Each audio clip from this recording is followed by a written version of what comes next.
This is Cerebral Cinema. Movies of the mind.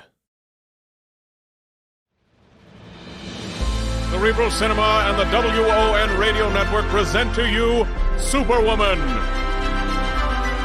Yes, Superwoman, the dynamic crime fighter. Superwoman, the champion of justice. Superwoman, who in truth is mild-mannered Chicago news reporter Emily Nesbacher. Now, Del Monte Foods brings you a world of adventure with Rocky Jordan.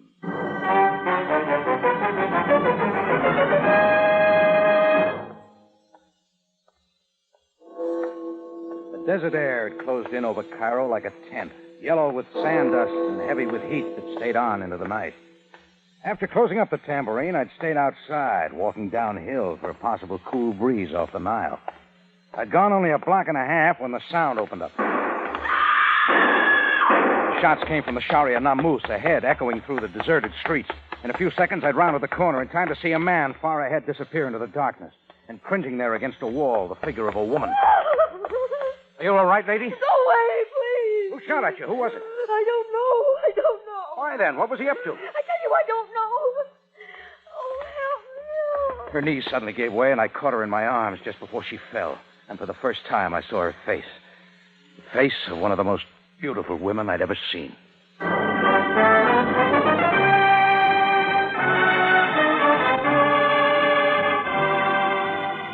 Del Monte, the brand you trust for flavor in so many good foods. Yes, Del Monte, the best-liked brand of canned fruits and vegetables in the whole wide world, takes you now to the Café Tambourine in Cairo, gateway to the ancient East, where modern adventure and intrigue unfold against a backdrop of antiquity. Tonight's Rocky Jordan story, Interlude with Laurena.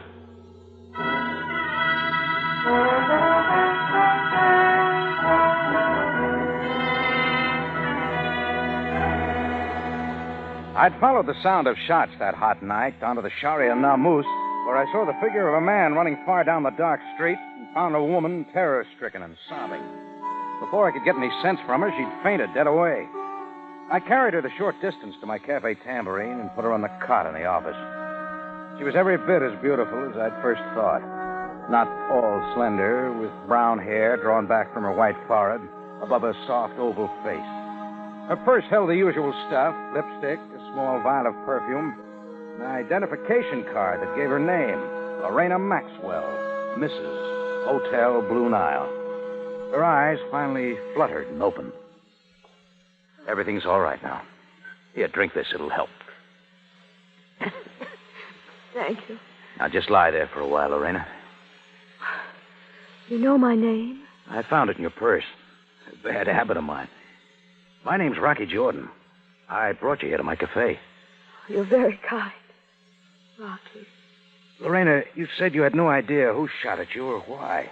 You still say that? Oh, yes, of course. I don't know why anyone would want to kill me. Maybe you got a look at him. No, I was alone. The shots came all at once. From across the street in the shadows. I was paralyzed. I couldn't move. Oh, easy. Mind telling me what you were doing out so late? Well, it was hot. And the hotel room gets terribly lonesome. I know it was foolish of me to be wandering around alone. It's hard to understand how someone like you would ever have to be alone. You know the right thing to say, don't you? Can I call somebody for you? No one.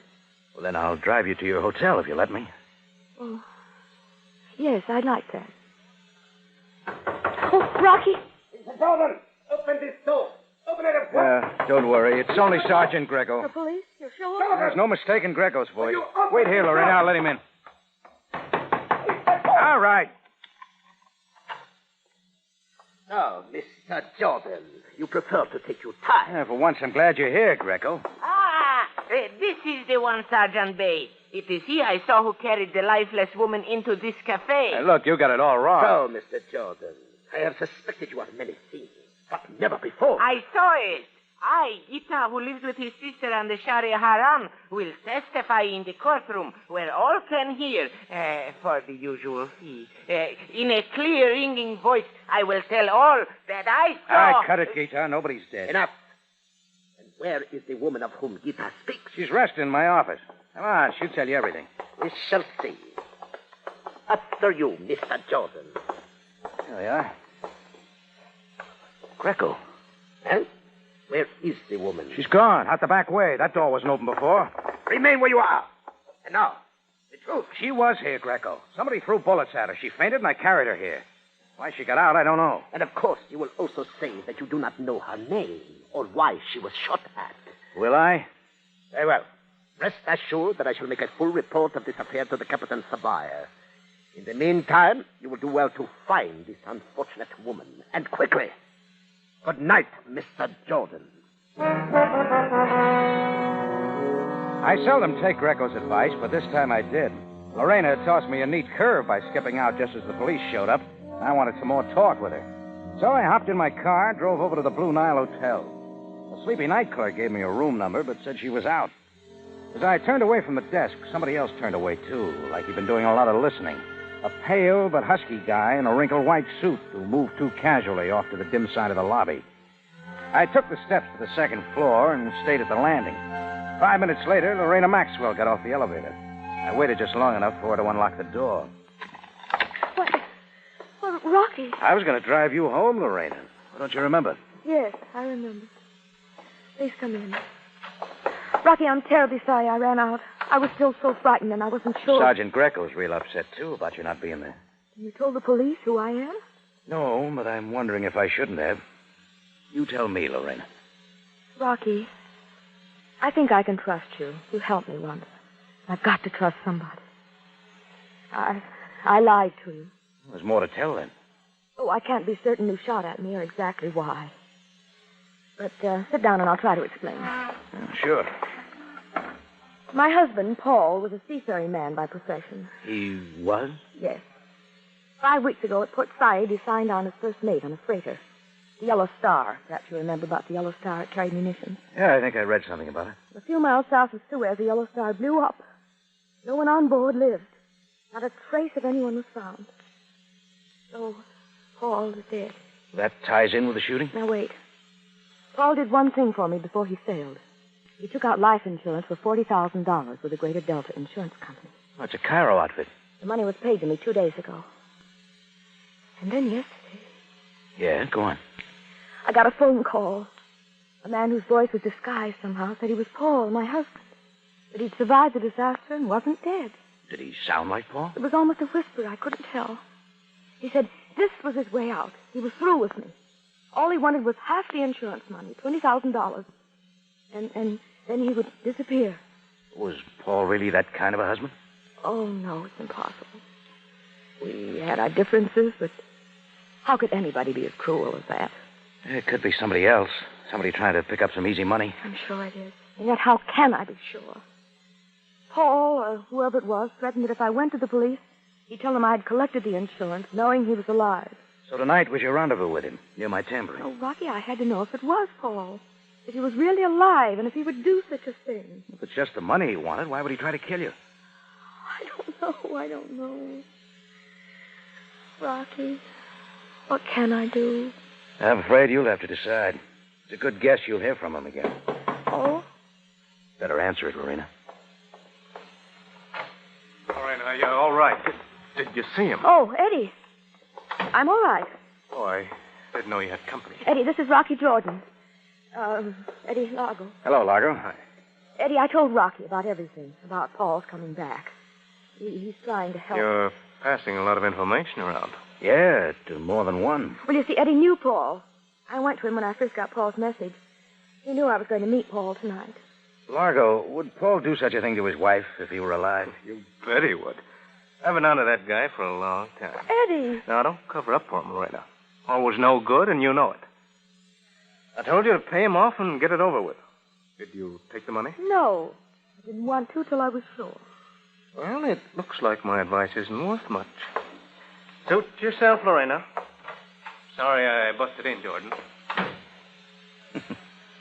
An old friend? Yes. Nothing more. Eddie and Paul were buddies once. But not anymore, huh? Rocky, I'd like to ask you to stay and talk, to help me forget all this. But I'm very tired. Yeah, sure. But watch yourself, Laurena. I'll do anything I can.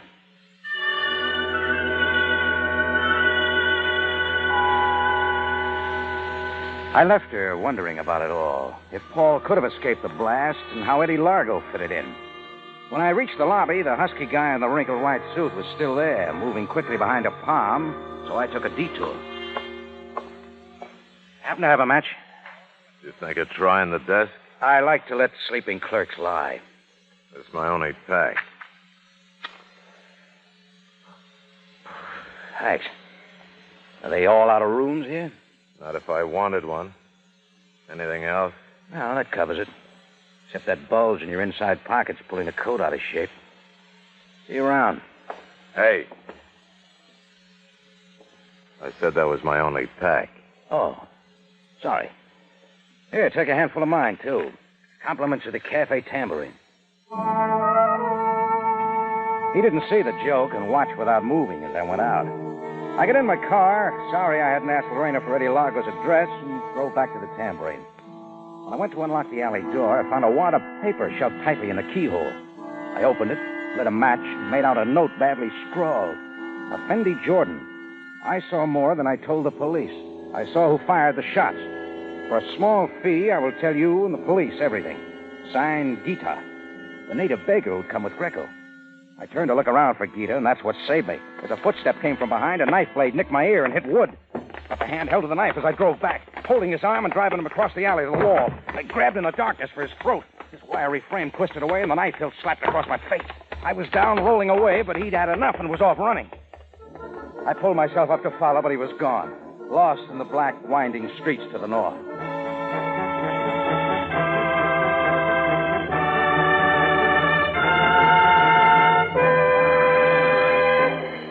Del Monte Foods is presenting tonight's adventure with Rocky Jordan.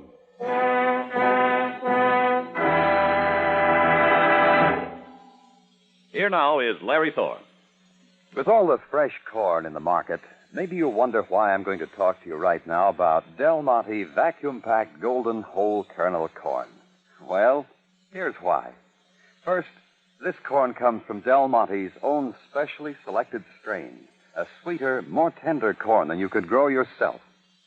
Del Monte Golden Whole Kernel corn has extremely thin skins, a high natural sugar content, and it's packed almost as soon as it's picked. It's grown where soil and climate are ideal for producing the fine, hearty flavor you enjoy in corn, too. So it tastes rich as butter and sweet as country cream. What's more, it tastes that way every single time. It's dependable as the day is long. And here's the payoff. It only takes minutes to serve. And it's thrifty, too. Besides, if you like your corn kernels the good old-fashioned way, in their own cream, you can buy Del Monte cream-style corn. So I ask you, when you're busy, when the weather's hot, when you want to enjoy summer corn at its finest and its easiest, why not get Del Monte corn?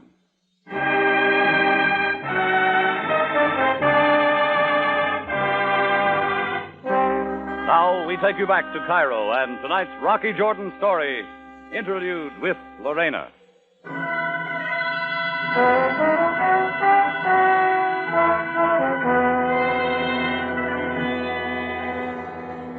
Well, why somebody had come slamming at me in the darkness of the alley made some sense. He'd figured I was trying too hard for the answer to Lorena's puzzle.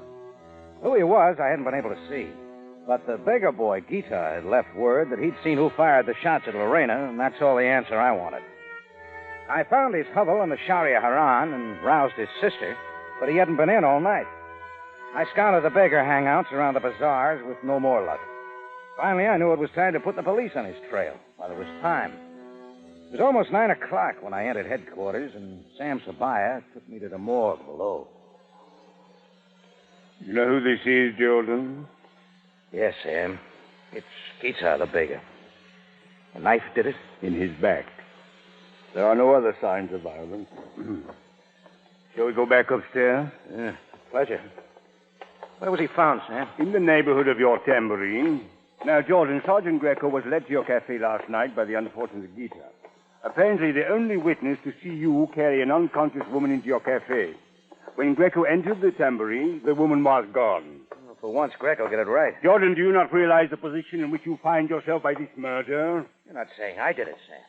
If it is not so, do not suggest it. But always at times like this, you make yourself most difficult to find. Do you want to know where I was? All right, I was looking for Gita. And why?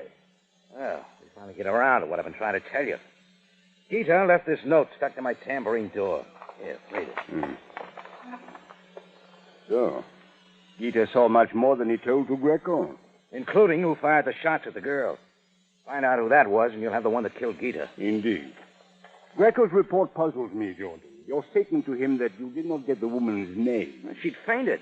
I've never seen her before. There was not even some identification? Greco showed up right away. I was leaving something for him. At least you can describe her for me. American, medium height, soft brown hair and eyes, oval face. And the kind I could have kept looking at. Such a woman often provides complications for you, eh, Jordan? Let me only advise you now that there is more involved than a beautiful woman. There is also a matter of death.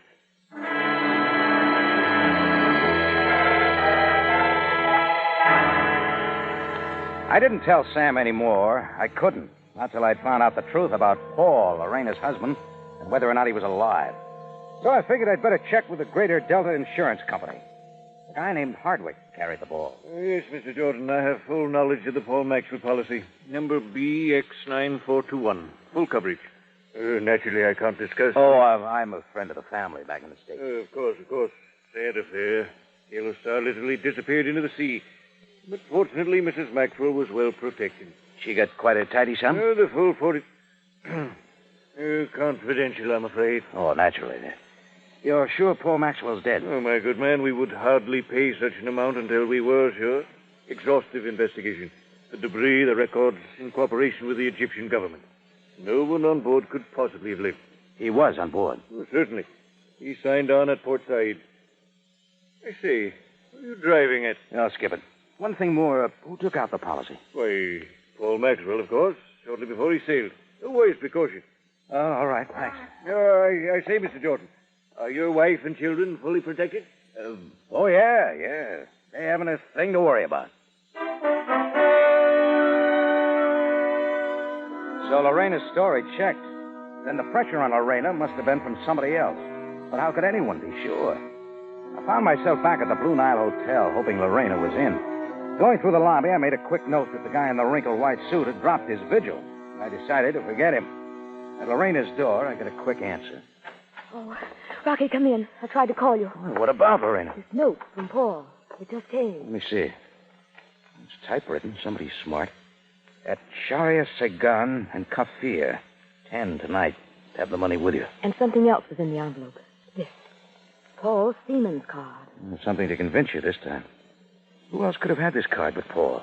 He had to have it with him. I don't know, Rocky. I don't know. Have you told anybody else about this, Laurena? Eddie Largo? Oh, no. I wanted to see you first. Then don't. No one else has to know. Oh. I'll have to go again, you know. Oh, no. You're staying here. I'll find out what you have to know. Rocky, I'm not asking you to do this. I have no right to. You don't have to ask me. I'm doing this for you because I want to. Then be careful, Rocky. Please, be careful.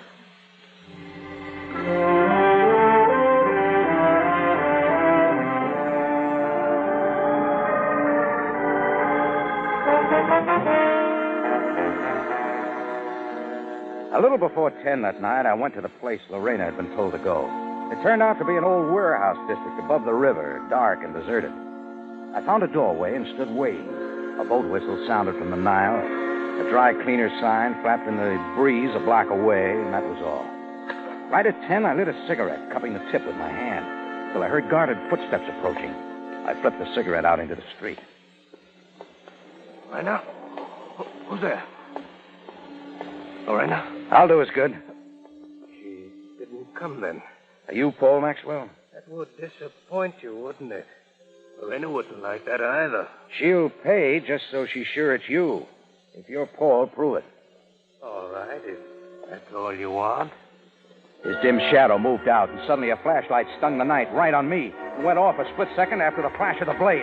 It stabbed my shoulder, pinning me to the door jamb just too long as he moved in to finish it. He twisted and dropped like a bag of wet sand. Rocky! Laurena, what are you doing here? I couldn't let him kill you. Oh, Rocky, you're hurt. Give me your gun, Laurena. I told you not to come here. But I had to. I was afraid for you. And I had to see him for myself. Well, there he is. Eddie! Eddie Largo! Yeah, Largo, your very sympathetic friend. You know now, Laurena, your husband didn't come back. And it's all over, Rocky. Maybe. I still can't figure out why Largo tried to kill you if all he wanted was the money. Well, the police came. A couple of boys took over with Eddie Largo. And Laurena and I went with him to headquarters. I explained everything to Sam and how Laurena had saved my life. While the doctor took care of my shoulder, Sam talked to Laurena some more. He didn't hold her, let her go back to her hotel, and then he went down to the morgue. I rested in his office till he came up. I didn't like the look in his face.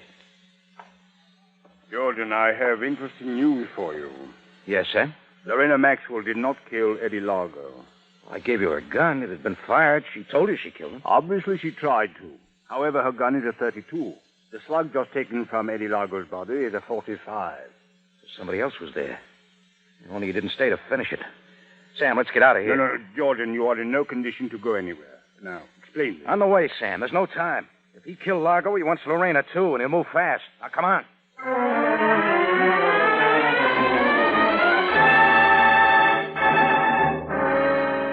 In just a moment, Rocky Jordan returns to conclude tonight's story.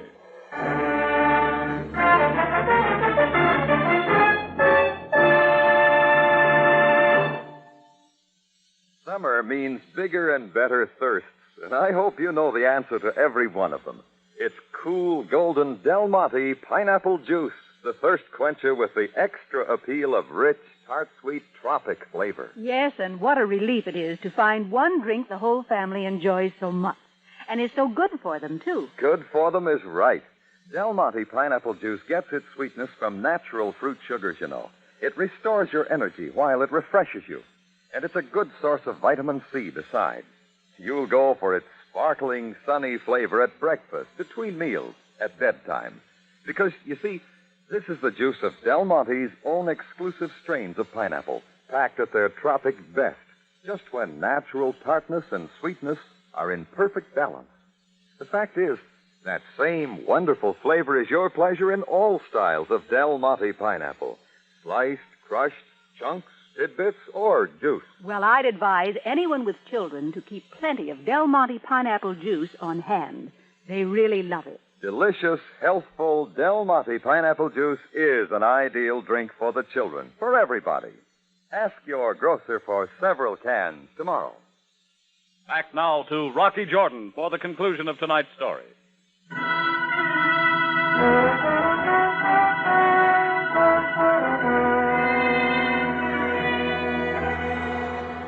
Sam knew I had something, and he didn't argue anymore. We got out to his limousine with a couple of his men and raced, sirens wide open, for the Blue Nile Hotel. On the way, I told him more about the big puzzle of Lorena's husband and her uncertainty. There was still plenty to figure out, but it could be told soon enough. We made it in through the lobby, passed up the slow elevator, and took the stairs up to room 207. I turned my good shoulder, and we hit the door together. Lorena was back, terror-stricken against the far wall, and in front of her, facing now to the door, a gun in his hand, was the husky guy in the wrinkled white suit. Drop the gun. Okay. But this isn't all, Laurena. Rocky, he was going to kill me. Who is he, Lorena? He was here in the room and I came back. Tell me, who is he? He's Paul Maxwell. My husband. Sure, it's a hunch I didn't follow. The gun is a .45, recently fired. Mr. Maxwell, I must place you under arrest. For killing Eddie Largo? Sure, I killed him. I should have killed Laurena there. Only I wanted her to see me first. Let her know it hadn't worked. Please take him away. Don't let him tell any more lies. Come along, Mr. Maxwell. Yeah, sure, but don't worry, Laurena. I'm saving you for me. I'll get out somehow. I'll get out and I'll come back. It's all over, Rocky. That's right, Laurena. You've still got a husband, and your $40,000 insurance goes back. Well, the money doesn't matter so much. I just want to go back home. I've always wanted to, but Paul wouldn't let me. Oh, Rocky, go with me. The divorce will be easy. We can catch the first plane. You'd never even make it to the airport. Why? What do you mean? Why do you look at me that way? What would you say if you knew I went back to the spot where I found you the other night? That I dug a bullet out of the wall across the street.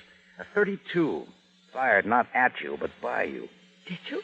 I'd wondered why Largo would try to kill you. He didn't. You shot at him. You didn't have a gun when I carried you to my cafe.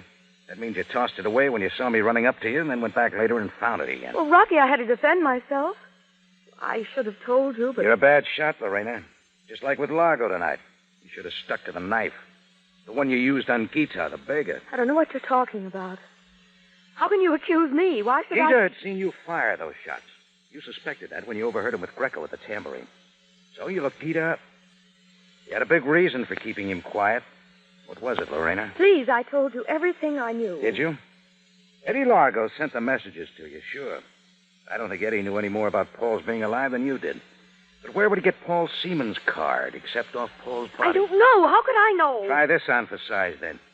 You and Largo decided to kill Paul for the insurance money. So Largo went to Port Said and knifed Paul. Unknown to you, took his identification papers, then he came back to Cairo. Rocky, what are you saying? That's when you learned of the ship disaster and realized that now you could keep all the money. Largo could lump it or confess to a killing.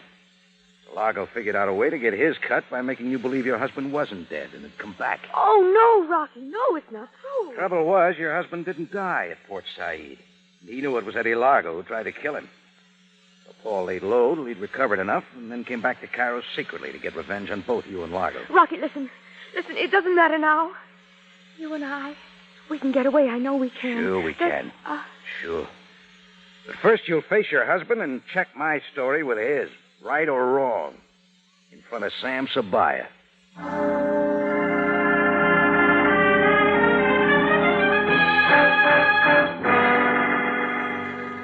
Well, I got her to headquarters where Sam brought Laurena and her husband together. It took some blasting, but their story finally came out. Pretty close to mine, too, except for a few minor details. While Sam took Laurena and Paul Maxwell to their cells, I went outside to try to clear my mind of all that had happened. It was almost morning when Sam joined me on the sidewalk. Well, Jordan, it's another day. Go on and say it, Sam. I was the sucker. All it takes is a pretty face. No. It is the final test which proves the man. Once you knew the truth, you acted most wisely. There is a strange irony to this affair. Had Laurena and Eddie Largo not conspired to kill Paul Maxwell, he would have boarded the Yellow Star and died at sea. And his wife would have kept the insurance money by every right and gone free. Yeah. Maybe then I'd never have met Laurena. Yeah, that would have been better, too.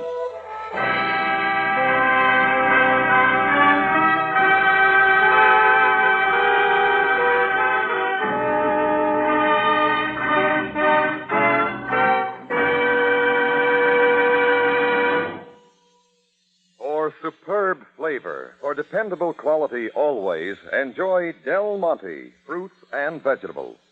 Remember, buy wisely. Buy for flavor. Buy Del Monte, the brand you trust for flavor in so many good foods.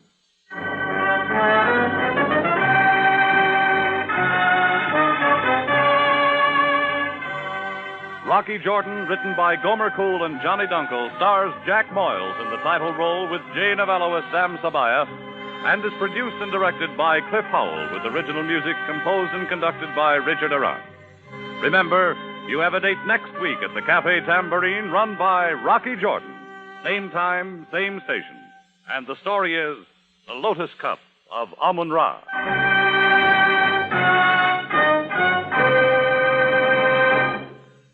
How's this for dessert tomorrow night? Frosty cool ice cream or sherbet, homemade with luscious tart sweet Del Monte crushed pineapple.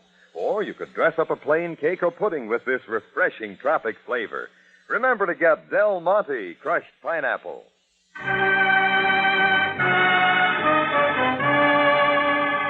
Bob Stevenson speaking. Rocky Jordan is presented over CBS, the Columbia Broadcasting System.